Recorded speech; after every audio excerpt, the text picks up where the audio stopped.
Salut tout le monde, c'est Alan et aujourd'hui on se retrouve pour plonger dans le cinéma d'horreur et parler d'un film qui a une réputation bien particulière, L'Exorciste, véritable classique du cinéma horrifique. L'Exorciste est réalisé par William Friedkin. Préparez-vous à découvrir pourquoi ce film est considéré comme maudit. Ça te satisfait ? Bienvenue à toi dans la Blobverse et j'espère que ça va. Aujourd'hui on lance un tout nouveau format, le format des films maudits. Un épisode sortira toutes les 2 semaines et il y aura à peu près une dizaine d'épisodes, donc surtout n'hésite pas à t'abonner si ce format te plaît. Sur la chaîne tu peux également trouver des critiques de films et des vidéos réactions aux nouveaux trailers. Et aujourd'hui c'est parti pour lancer le format des films maudits avec comme épisode 1, L'Exorciste.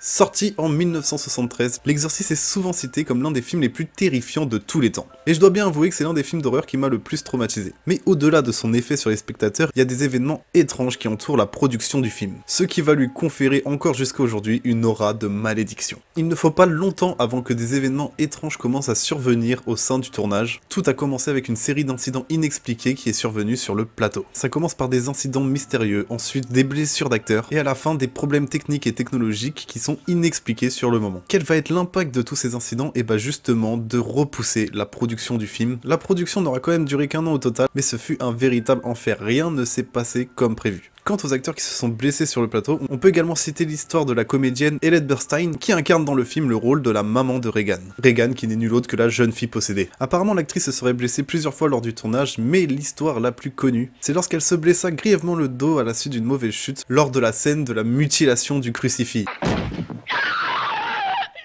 C'est l'une des scènes les plus traumatisantes du film, je trouve. Selon la légende, elle serait tombée juste après un coup de feu du réalisateur. Oui, le réalisateur avait un véritable flingue sur lui et tirait des coups de feu pendant le tournage pour rendre la peur des acteurs plus authentique. Ouais, il était à fond le William. D'autre part, mais là ça ressemble plus quand même à de la coïncidence, mais il y a eu le fils de l'acteur Jason Miller, celui qui interprète le père Damian Karras, qui s'est fait percuter par une moto sur une plage. Le tournage fut donc évidemment encore une fois interrompu pour que l'acteur puisse se rendre auprès de son fils. Pour les incendies, il y a surtout un incendie qui a été déclenché mystérieusement et qui a du coup repoussé la sortie du film de 6 semaines. Évidemment, il y a plein d'autres rumeurs qui depuis tournent autour du film. Comme j'ai dit, ce sont des rumeurs, la plupart ne sont pas prouvées, mais il y a par exemple l'histoire d'un adolescent qui aurait perdu l'esprit et aurait assassiné une jeune fille. Il a justifié son acte en disant qu'il avait été possédé par le film. Ou encore le fait qu'un des figurants du film serait devenu un tueur en série. Ça fait froid dans le dos. Mais ce n'est pas tout, plusieurs membres de l'équipe et même des acteurs principaux ont connu des événements tragiques après la sortie du film. Certains ont été confrontés à des décès prématurés et d'autres à des accidents vraiment tragiques. Du coup évidemment tout ça aide à alimenter cette malédiction qu'il y aurait autour du film. Il faut savoir qu'il y a eu pas moins de 9 morts pendant cette période si on comprend l'équipe du film et les proches. Le plus connu étant l'acteur Jack McGowan qui jouait Brooke Dennings, décédé tout juste après avoir mis en boîte ses scènes pour le film.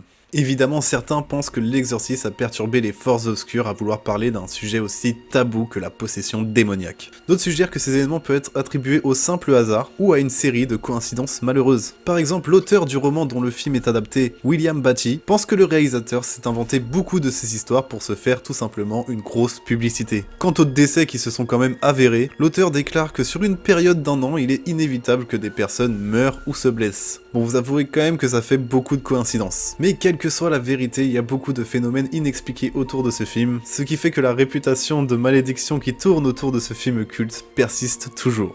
L'Exorciste est devenu un film qui dépasse son statut d'œuvre d'horreur. Il est enveloppé comme une sorte d'aura de mystère et de malédiction qui continue de fasciner les fans du genre, entre autres moi le premier. Que vous croyez aux forces surnaturelles ou pas, l'impact de ce film d'horreur reste indéniable.